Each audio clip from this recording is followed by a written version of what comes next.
আপনারা দেখছেন Bankura TV breaking news. Bankura টিভিতে আপনাদের স্বাগতম।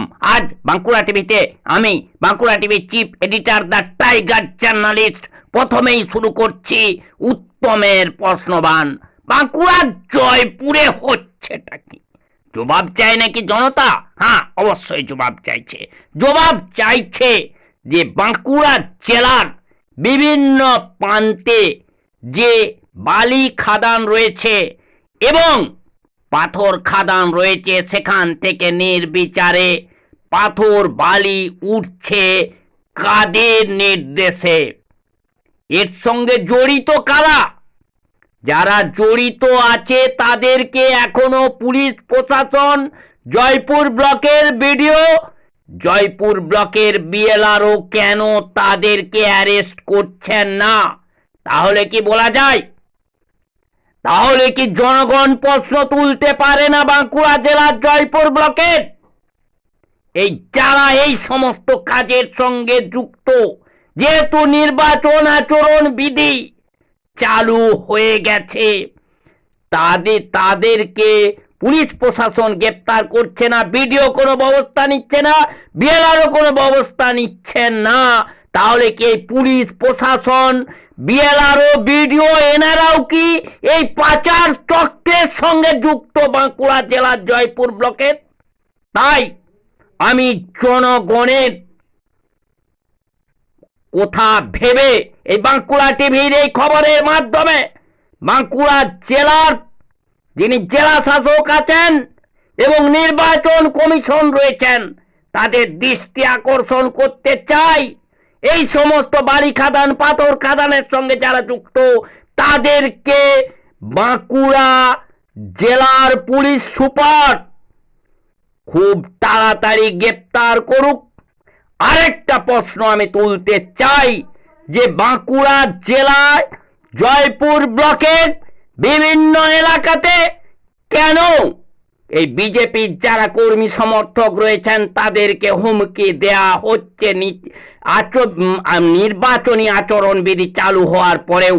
তাহলে কি বাঁকুড়া জেলার পুলিশ প্রশাসন, বাঁকুড়া জেলার জয়পুর ব্লকের যে জয়পুর পুলিশ প্রশাসন আছেন এনাদের মদতেই হচ্ছে? যেমন ভাবে এই পঞ্চায়েত নির্বাচনে ভোট লুট করেছিলেন, সন্ত্রাস তৈরি করে বুথে বুথে দাঁড়িয়ে থেকে, এবার আমি এই জনগণের পক্ষ থেকে এই নির্বাচন কমিশনের দৃষ্টি আকর্ষণ করতে চাই খুব শীঘ্রই বাঁকুড়া জেলার জয়পুর ব্লকে কেন্দ্রীয় বাহিনী আসুক এবং গ্রামে গ্রামে এই কেন্দ্রীয় বাহিনী রুট মার্চ করুক। এরপর আসছে একটি গুরুত্বপূর্ণ খবরে।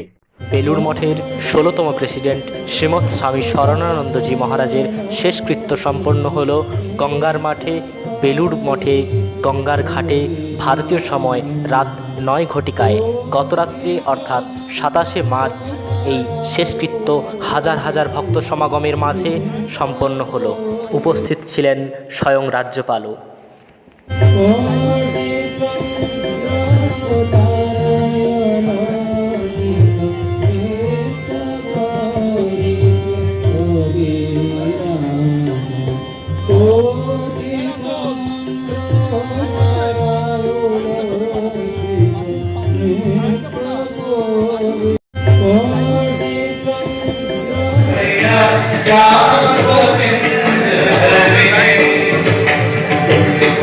Yeah.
আমরা বাঁকুড়া টিভির পক্ষ থেকে সকল কর্মীবৃন্দ শ্রীমৎ স্বামী শরণানন্দজির বিদেহী আত্মার শান্তি কামনা করি।